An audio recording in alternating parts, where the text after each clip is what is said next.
Are independent insurance agents doing the riches are in the niches in the wrong way? Today, we're going to talk about that because this is an idea that I have fought my entire career.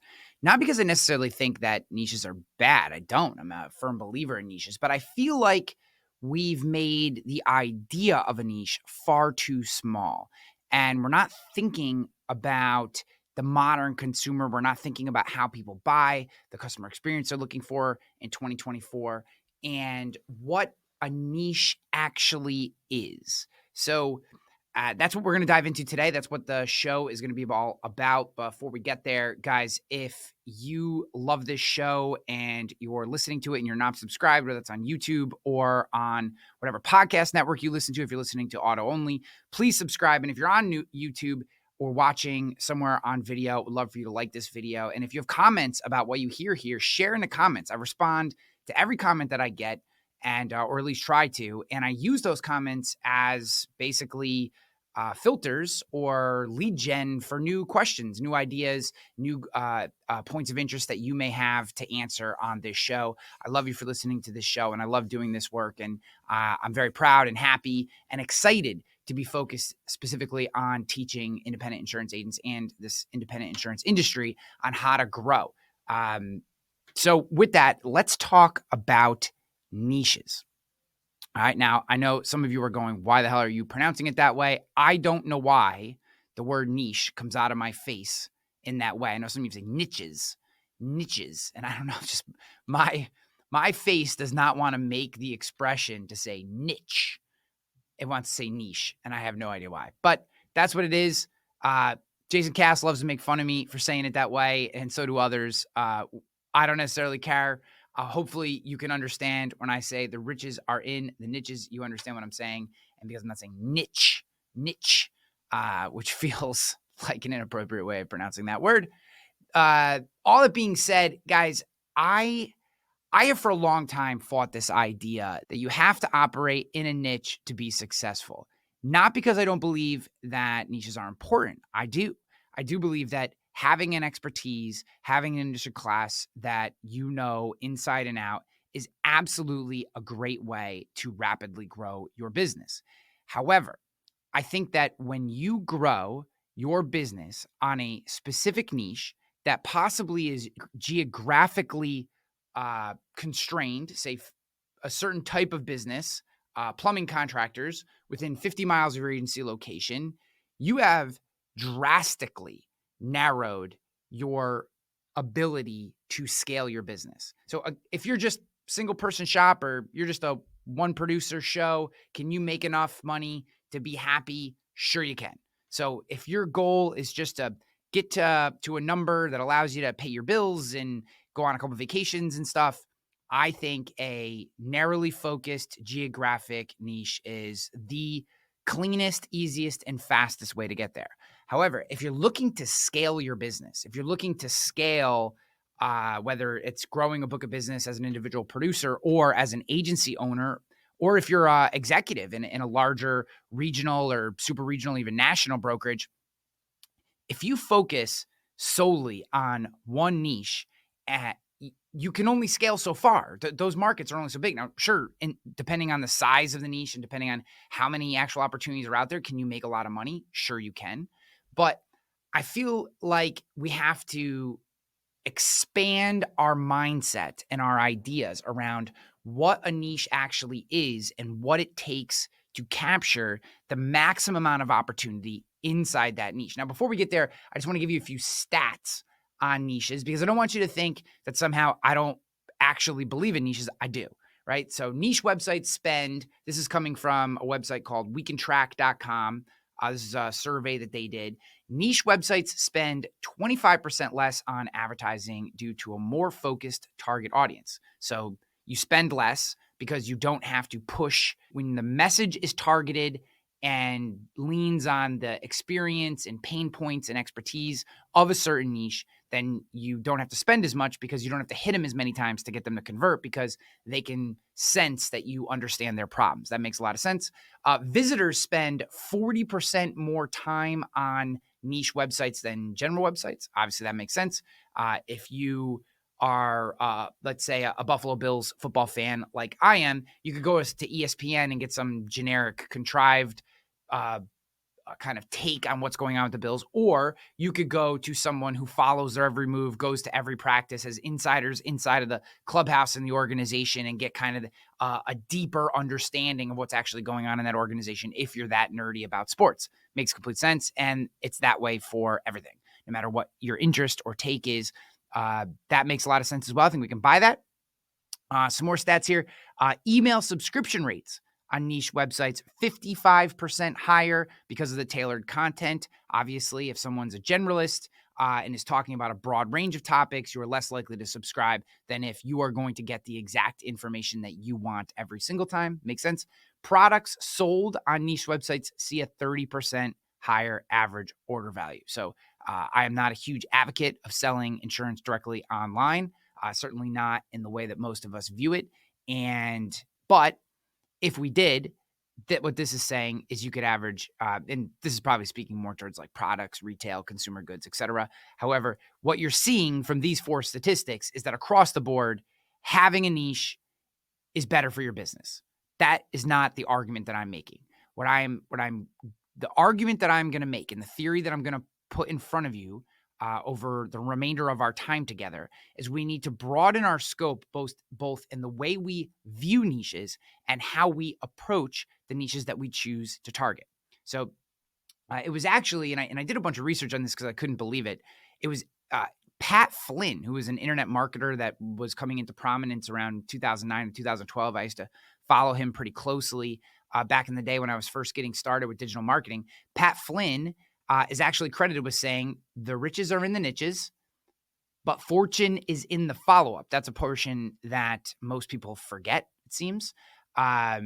So, Pat was basically saying, understand that targeting your content to a specific group, because he's a digital marketer, targeting your content and your advertising, et cetera, to a specific group is going to be the best way to get rich. But you're not going to actually build that kind of flywheel, which leads to a fortune, without a proper follow-up sequence, which is what he was talking about. So we often hear the first part. We don't hear the second part. I agree with him. Follow-up and process systems is really the rub to setting yourself apart and creating, we'll talk about like the insurance flywheel in future episodes of the show, but creating that flywheel effect where your prospects become clients who then become bigger clients, who then refer clients, who then drive more prospects in, and that perpetual cycle that just keeps going on and on and on, which allows you to really scale. Again, things you don't need if you just need to hit a certain number and then you're just going to coast. But if growth, scaling is what you're interested in, these are some of the concepts that we need to wrap our head around. So give Pat Flynn credit for the riches are in the niches, but the fortune is in the follow-up. Very, very interesting. And then, just kind of putting a capstone on what I'm about to tell you, I found this stat from, this was from, the source is LSA. It's on a website that I found, the Invoca blog, which looks like a call tracking website, call tracking software website. But 78%, I've heard similar numbers, so this makes sense. 78% of insurance consumers call a business after running a search. And this speaks exactly to what I am advocating for in this video and how we think about our business. So when we think about the riches are in the niches, oftentimes what we're thinking about is going to insurancexstates.com or Zywave or one of those information sites, and pulling a list and having that list be tailored exactly to plumbing contractors in 50 miles from our business. And we start emailing them or calling them, and we create information for them, maybe on our website, maybe we do some videos specific to them. And I think that's great. What we miss is mindset. When we're building out a niche, we oftentimes, and I see this just over and over again, which is why I'm creating this video, is that we think, how do I like to prospect this niche? How do I, the producer, the agency owner, how do I like to prospect this niche? How do I like to service this niche? And that's great, except what if that prospect does not want to be marketed to that way? What if they don't want your customer experience? You could be the best plumbing contractor, insurance agent in the country. But if you are not also aligning your prospecting process, your customer experience, your sales process, your onboarding process, your rating, review, retention process, if you're not also aligning with the mindset of your particular customer, then you are leaving a tremendous amount on the table. And the reason that I'm able to say this with absolute certainty and confidence is because in my previous work, this is what we did. So I have all the agencies that I've built, all the agencies that I've worked with in a capacity where I was actually working there, not my clients, my consulting clients, because this is a decision that they all make independently. And if you're interested in the consulting side of what I do, go to masterclass.insure. There'll be a link in the description, whether you're listening audio or on the YouTube channel. You can go to masterclass, masterclass.insure, INSURE, masterclass.insure.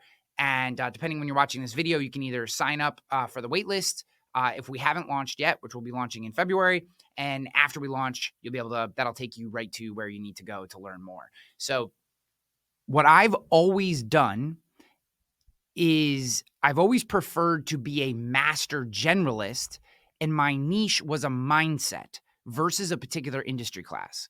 And here's why. We're currently in a hard market as of January 16th of 2024. We're currently in a hard market in the property casualty insurance space. Rates have been consistently going up, maybe a little less so much on the commercial side, but certainly on the personal line side as well, although commercial has felt it. Certainly geographically, commercial has felt it, and across different industries, et cetera.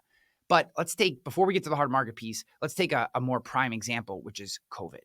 During COVID, every restaurant in the country essentially was shut down. And if your niche as an independent insurance agent was restaurants, bars, and taverns, you were screwed. Absolutely, positively. And I know agencies that had to sell. I know agencies that basically went out of business because such a large portion of their revenue came from this one single niche that, when a black swan event like COVID happens, they are completely unable to handle that because they're so over-indexed on that one niche. So if you only write one type of business and regulation changes, or the government steps in, or a disruptor comes in and puts that type of business, drastically reduces, say, how much revenue those companies are making, or those companies have to downsize, et cetera, those changes impact your business substantially, right? Maybe you're slightly down market from that. It might take you 6 months, a year, et cetera, to feel the impact on your revenue, but you're creating opportunities for black swan events to put you out of business or drastically impact your growth, right? A big part of my just philosophy on life is that success isn't so much driven by our wins, but by our ability to sustain losses. And what I'm advocating for in this particular video, and particularly how we address this idea of niche marketing and having a niche, is that, one, I think most classes of business we'll just call it the entire small business segment, maybe even some of the smaller middle market businesses, but we'll say the entire small business segment, because I know some of your middle market guys will get your underwear all bunched to that idea. Is that they're basically all the same. The difference in the questions that you have to ask from a plumbing contractor to a warehouse to a wholesaler to a bakery, the difference in questions are so minute. It's like, how many actual questions that are going to impact underwriting between a plumber and a warehouse and a bakery do you actually have to ask? Right? You got to ask about property, you got to ask general liability. There's going to be a few unique questions to each individual class, but otherwise you're basically rolling out either a package or a BOP with workers' comp that's going to be basically the same, just different class codes, and commercial auto, which will be basically the same, just maybe different class codes, et cetera, different drivers and different maybe driving exposures. But essentially, we're not talking about these huge swings in difference. So and in personal lines, everything's exactly the same. So my point in saying that is we can niche down to, young affluent and personal lines or whatever, or we can go after homeowners only, or, homeowners built after a certain range.